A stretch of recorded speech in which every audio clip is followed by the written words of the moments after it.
A man saved a drowning bear cub. What the mother bear did is unthinkable.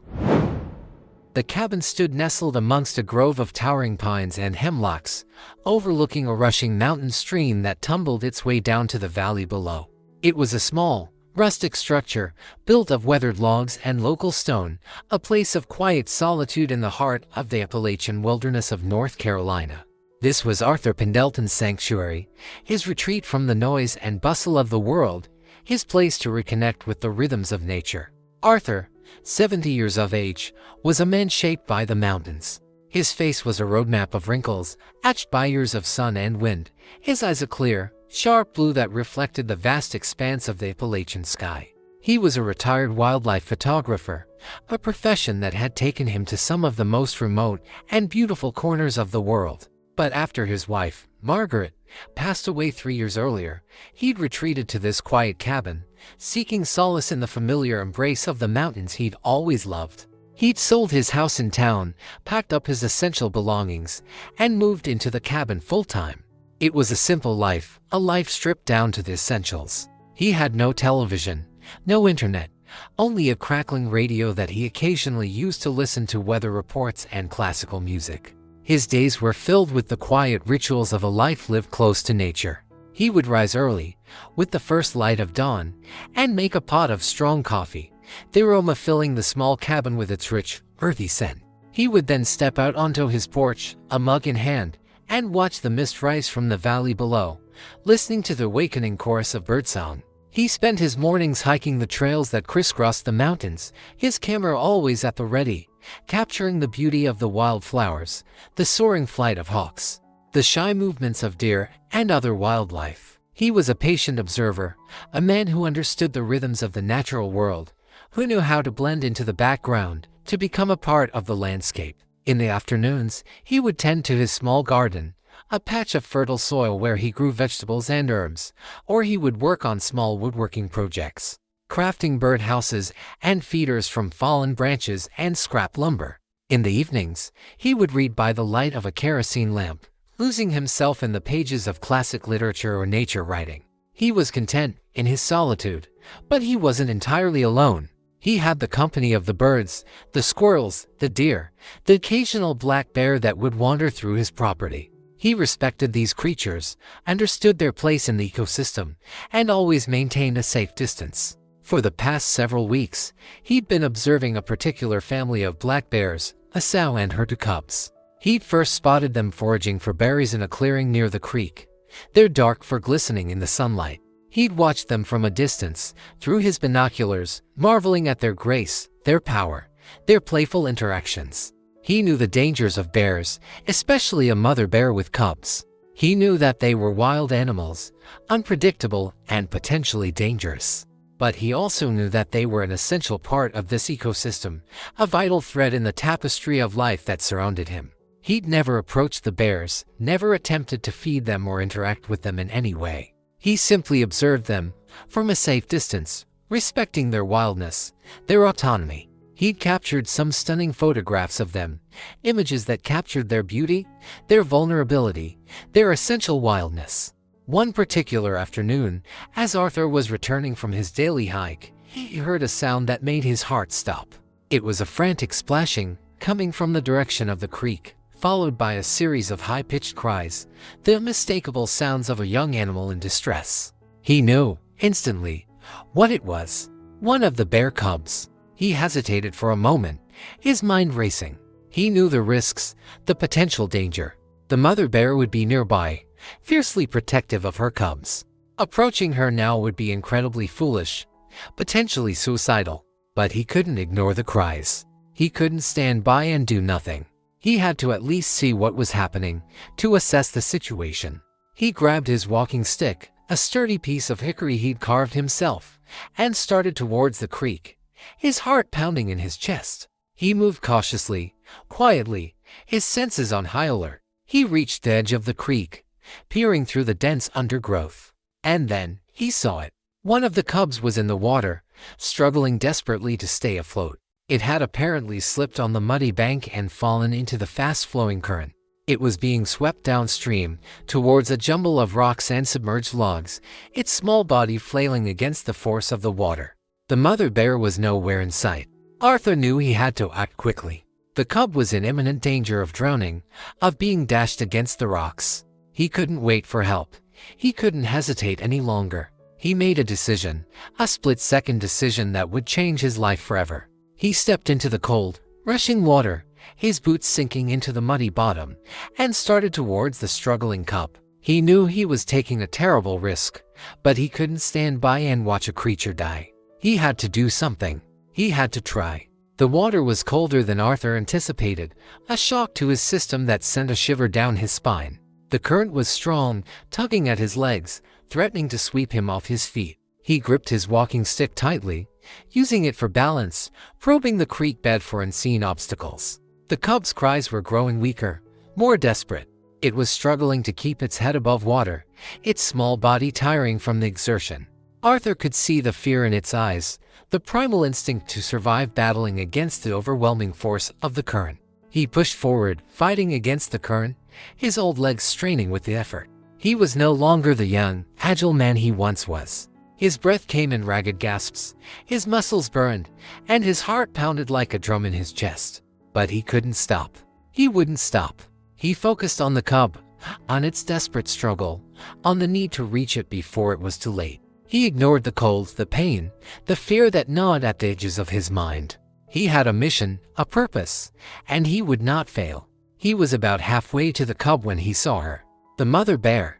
She emerged from the dense undergrowth on the opposite bank, a massive, dark shape silhouetted against the dappled sunlight. She was larger than he'd imagined, her fur thick and black, her eyes burning with a fierce, protective light. She saw him, and she let out a roar, a deafening sound that echoed through the valley, a primal warning that sent shivers down Arthur's spine. She stood on her hind legs, her full height towering over him, her claws extended, her teeth bared. Arthur froze, his heart pounding in his chest. He knew he was in a precarious situation, a potentially deadly one. He was caught between a drowning cub and a protective mother bear, one of the most dangerous animals in the North American wilderness. He knew he couldn't run. He couldn't fight. He could only hope that the mother bear would understand, somehow, that he was trying to help. He slowly lowered his gaze, avoiding direct eye contact, a sign of submission in the animal kingdom. He spoke in a calm, soothing voice, his words barely audible above the roar of the water and the mother bear's growls. "Easy, Mama," he said. "I'm not going to hurt your cub. I'm just trying to help." He didn't know if she understood his words, but he hoped she could sense his intentions, his lack of aggression. He remained still, his body tense, his walking stick held loosely in his hand, not as a weapon, but as a support. The mother bear remained on her hind legs, watching him intently, her eyes narrowed, her nostrils flaring. She let out a series of huffs and snorts, warning sounds that made the hair on the back of Arthur's neck stand on end. But she didn't attack. She seemed to be assessing him, weighing the threat, trying to understand his presence in this desperate to blow. Arthur slowly, carefully, resumed his advance towards the cub. He kept his gaze lowered, avoiding eye contact with the mother bear, but he was acutely aware of her presence, of her every move. He reached the cub, which was now barely clinging to a submerged log, its strength almost gone. It was whimpering softly, its eyes wide with terror. Arthur quickly assessed the situation. The cub's leg was wedged between two branches of the submerged log, trapping it in the fast-flowing current. He knew he had to act quickly. He reached down, his hands trembling, and gently tried to free the cub's leg. The wood was slippery, the current strong, and the cub was struggling, making it difficult to get a grip. The mother bear roared again, a deafening sound that made Arthur flinch. But he didn't stop. He couldn't stop.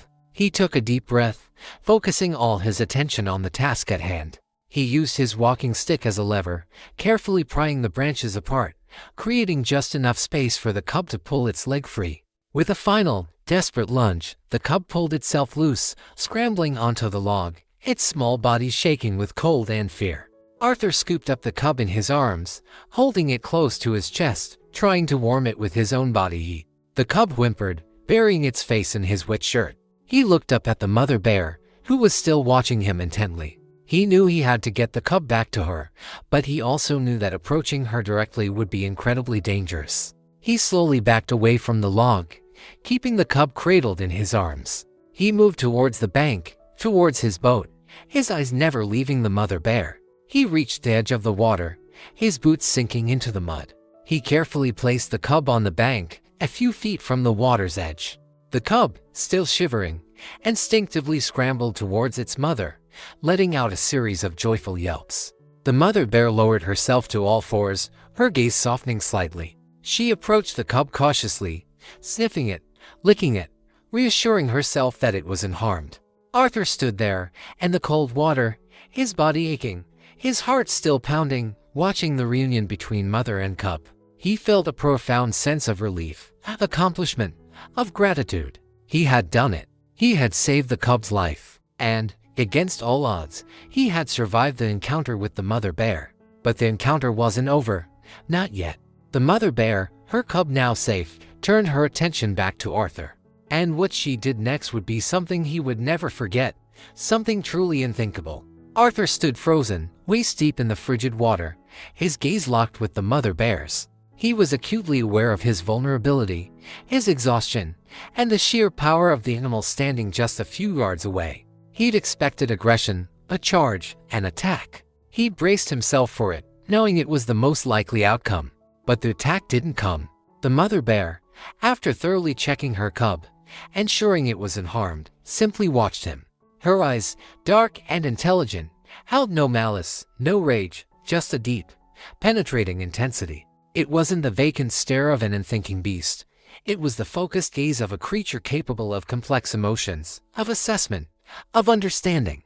Arthur, drawing on his years of experience observing wildlife, knew better than to make any sudden movements. He remained perfectly still, his hands submerged in the water, his walking stick resting on the muddy bank. He avoided direct eye contact, which could be interpreted as a challenge, but he kept the bear within his peripheral vision, monitoring her every move. Minutes stretched into an eternity. The only sounds were the rushing water of the creek, the gentle lapping of waves against his boat, and the occasional chirping of birds, oblivious to the tense drama unfolding below. The mother bear began to pace, slowly, deliberately, along the bank.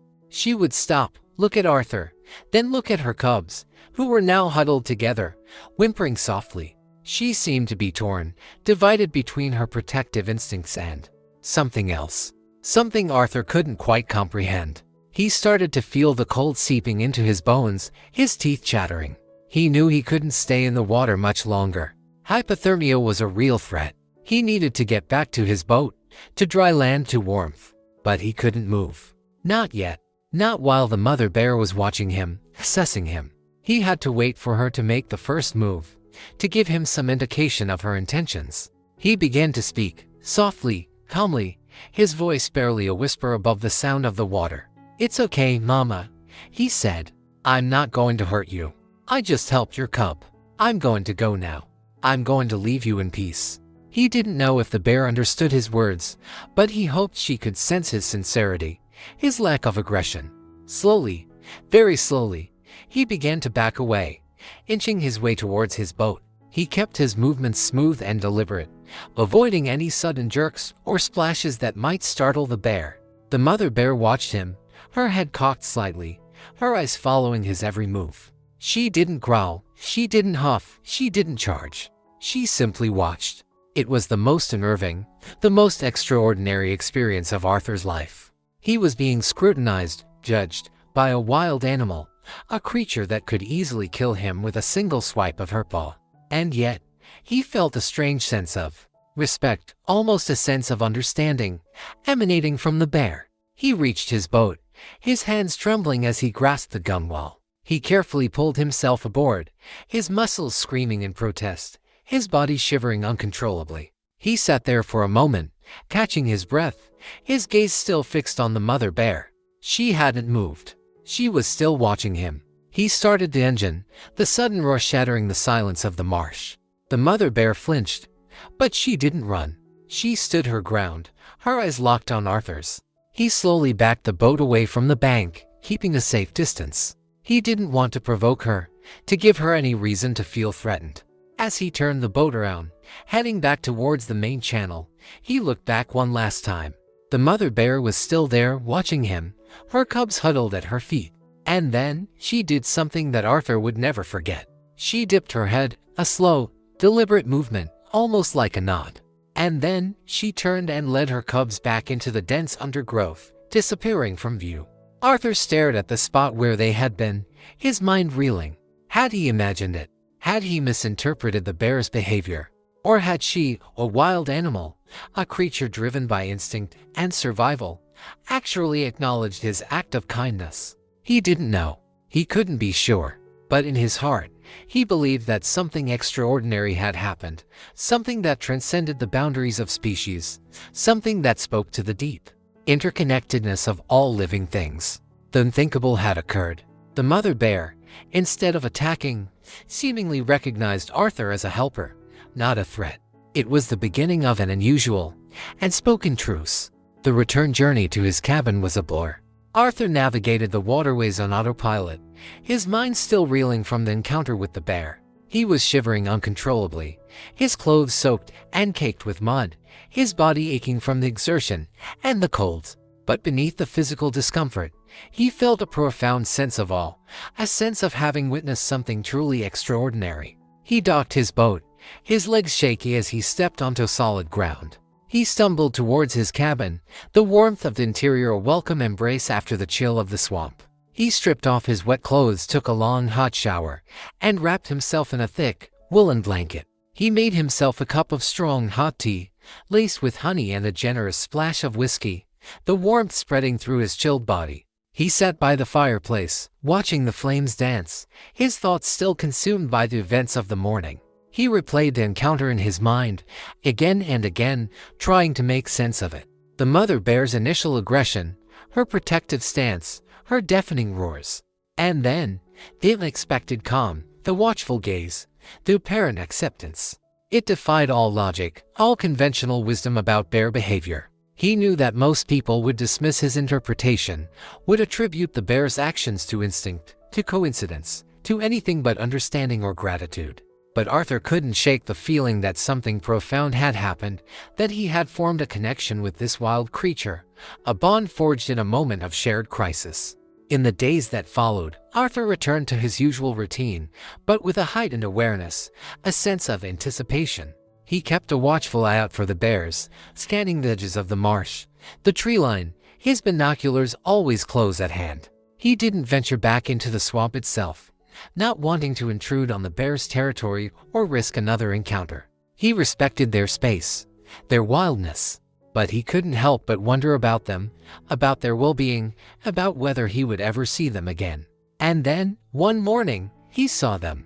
He was sitting on his porch, enjoying his morning coffee, when he noticed a movement at the edge of the woods. He raised his binoculars, focusing on the spot.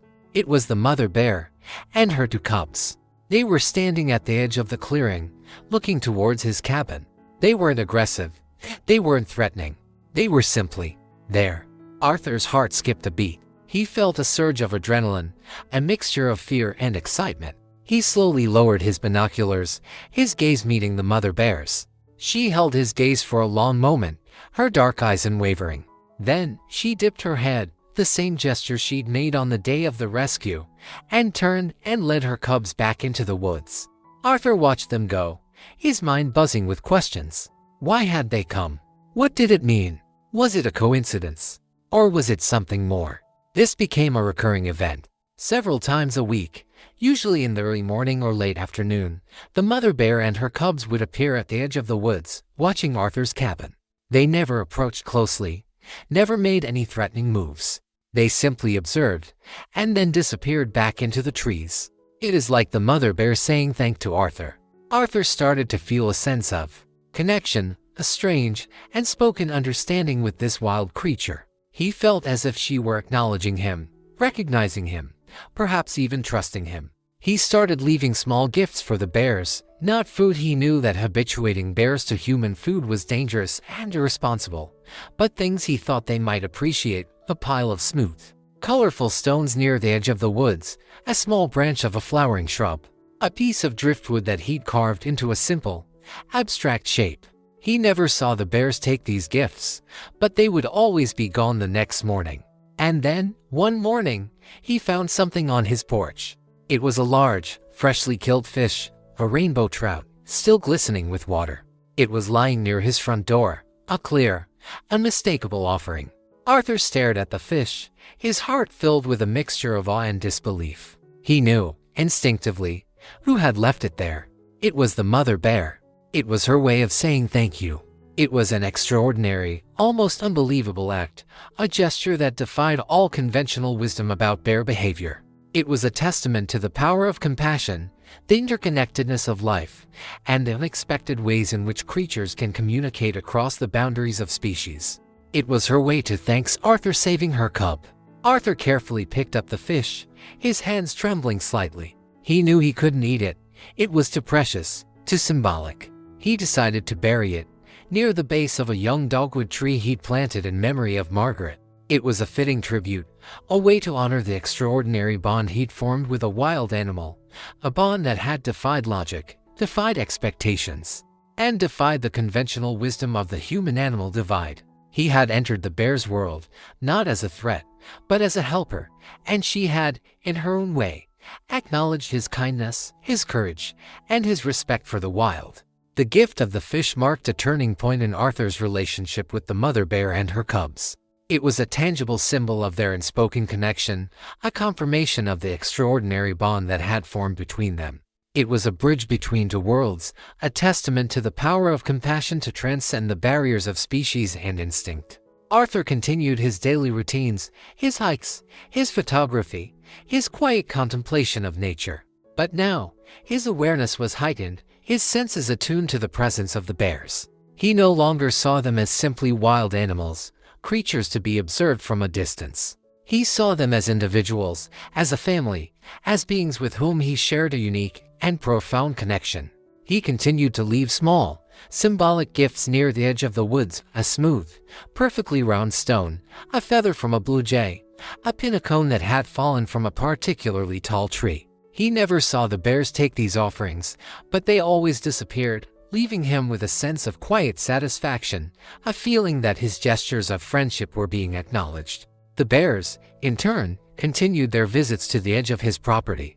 They no longer hid in the shadows, but stood in the open, watching him with a calm, almost curious gaze. The cubs, growing bolder, would sometimes venture a few feet closer, their playful antics a source of amusement for Arthur. He never attempted to approach them, never tried to touch them or feed them. He maintained a respectful distance, understanding that their wildness was essential to their survival, that any attempt to domesticate them would be a betrayal of their true nature. But he felt a connection to them, a kinship, that transcended the boundaries of species. He felt as if he were a part of their world, and they were a part of his. He had entered a realm of unspoken understanding, a silent dialogue between man and animal, a testament to the interconnectedness of all living things. He started to document their visits, taking photographs and videos from a distance, capturing their movements, their interactions, their quiet dignity. He shared these images with a small online community of wildlife enthusiasts who were amazed by his story, by the extraordinary relationship he had formed with the bears. His story became a local legend, a tale whispered among the residents of the small mountain community. Some people were skeptical, dismissing it as an old man's fantasy. Others were fascinated, drawn to the idea of a harmonious coexistence between humans and wild animals. Arthur didn't care about the skeptics. He knew what he had experienced. He knew what he felt. And he knew that the bears, in their own way, had changed his life. They had given him a renewed sense of purpose, a connection to the wild that he had thought he'd lost. They had reminded him of the beauty, the mystery, and the fragility of life. They had shown him that compassion, kindness, and respect could transcend the boundaries of species, that even in the wildest of hearts, there was room for understanding and acceptance. One evening, as Arthur sat on his porch, watching the sun set over the mountains, he saw the mother bear and her cubs emerge from the woods.